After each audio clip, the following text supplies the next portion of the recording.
Windshield removal. Well, there's a reason that that's pretty much always a good deal to hire a pro to do a windshield for you.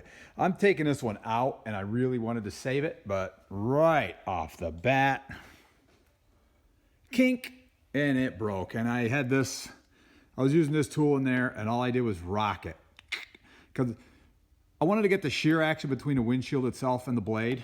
But the minute I went like that, it just shot that line right across there, snapped the windshield. Well, that takes the pressure off, but it's still a nightmare to do one of these windshields. This is my '07 CLK that got wrecked, and we're gonna do a little project with it. So I gotta take the windshield out, get the roof off, do some trimming and cutting. Anyway, so now I've got this wire in there, kind of like a garrote, I think they call that that assassins use. But anyway, or maybe it's a gear, I don't know, whatever it is. So I got a rough time with this because this trim right here, I can't hardly get the wire under there. I'm kind of hoping if I get pulling it, it will pull and pull around. Now on a straight run, like I just went all the way across the top and it went pretty well. I did cut through this. You gotta be careful. If I was saving this headliner, I'd be crying right now because I goofed this up, made a mess out of that chunk of the fabric coming down. I just cut right through that mess. I don't know what that is yet. I hope I don't wind up regretting that. What else did I do? It was crazy. Oh yeah, I did find something that does work good though. This right here, C-clamp. You can buy a kit that has handles and everything for this kind of piano wire for removing windshields. At Napa, they have a coil of the wire for like 15 bucks. And this works pretty good for a handle. It's a nice big D handle. It's just a C-clamp. And it clamps in there. And so that saves you a few bucks if you happen to have C-clamps. You don't need to buy the fancy kit for 45. You can buy just the wire for 15. So now I'm going to the saw method, where you just saw. Back and forth action. I got it wound around here. And then I'm hoping I get into this area, I'll be able to saw it all the way across the bottom of the windshield.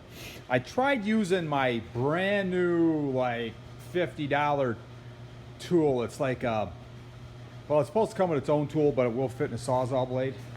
Or fit in a Sawzall. It's like a Sawzall blade attachment. But that's what happened to that. So that's 49 bucks, I think. That went down the tubes pretty quick. Anyway, maybe the stroke's too long. Maybe it's supposed to be more of an oscillating thing. I don't know. I guess the next thing I'll try when I do a windshield, they do make a knife that you can get in there, and if I can get it in there with an oscillating knife for a like a Sonic Crafter tool, might try that. Actually, they have an actual windshield tool that does that.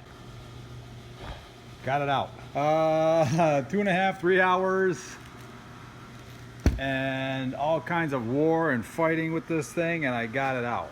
I got it loose anyway, all the way around. Now, I used a couple different things, and honestly, I think to do it over, I would call a glass guy, just have him take it out for me.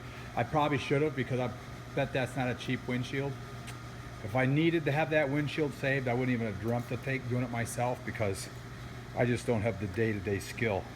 But I used this, I turned this into a knotted up mess. Anyway, and I did some spots I was able to just pull at, anchor one end of it, pull the other, and it would pull it around and it would work.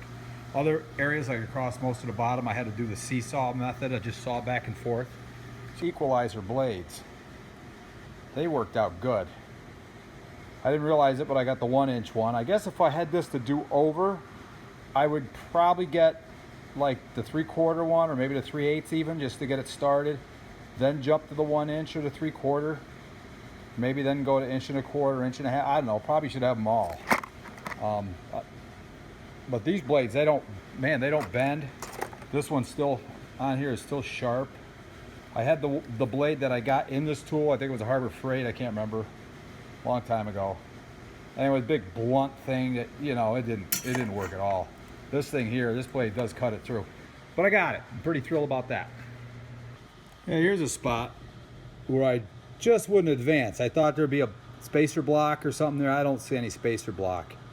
But you can see the pattern where I was moving back and forth and sawing with the the metal rope there, the wire rope for cutting this, and it just wouldn't move. I saw it and saw it.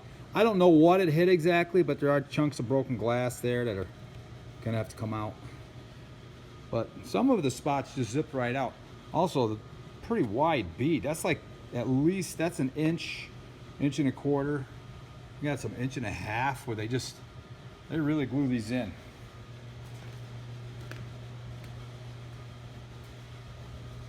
Lots of urethane. Up around the edge wasn't too bad. So next up, saw the roof off pretty soon.